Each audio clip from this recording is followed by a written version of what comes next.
नमस्कार फ्रेंड्स। केंद्र सरकार तरफ पुणी थे प्रधानमंत्री उज्ज्वल योजना आरंभ करा जायछि। हाँ फ्रेंड्स, केंद्र सरकार घोषणा करिसेंती 17 लाख गरीब श्रेणी लोक माननकु मागणा गैस कनेक्शन जोगा दिजिवो, जेउथिरे गैस सिलिंडर रहिबो, ता सह चूल्हा रहिबो। जदि आपण माने ए पर्यंत गैस कनेक्शन नै नाहंती, चाहूचंती आपण माने प्रधानमंत्री उज्ज्वल योजना रे शामिल हेकि गैस कनेक्शन पाइबा पई, ताहले भिडियोटी को स्किप न करी लास्ट पर्यंत देखंतु। भारत सरकार का यह चमत्कार योजना नाम होची प्रधानमंत्री उज्ज्वल योजना।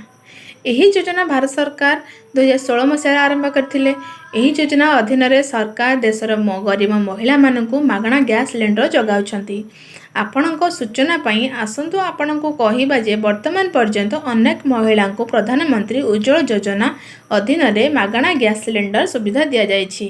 बीपीएल परिवार महिला माने प्रधानमंत्री उज्ज्वल योजना अधीन रे आवेदन करि परिबे। सही महिला माने जेउ माने एही योजना रे आवेदन करिबा को चाहुछंती, सेमानंक पाखरे बीपीएल कार्ड सहित राशन कार्ड मध्य थिबा आवश्यक। एही स्कीम पई आवेदन करने को आपणक पाखरे किसी डॉक्यूमेंट थिबा दरकार। एथिरे Aadhaar card, ration card, BPL तालिकार नामर print, passport size photo, bank photography, बयस प्रमाणपत्र, मोबाइल नंबर इत्यादि दलिल अंतर्भुक्त। जदि आपण एही योजनार लाभ उठेबा को चाहूचंती, एपरी परिस्थिति रे आपणक बैंक अकाउंट को आधार कार्ड सहित लिंक करबा आवश्यक। एही योजना पई आवेदन करिवार प्रक्रिया बहुत सहज अटे। एथिरे आपणको कौनसी प्रकार समस्यार सामना करबा को पड़िबो नाही।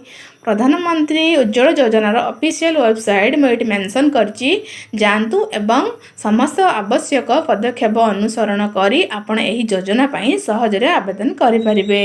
नमस्कार।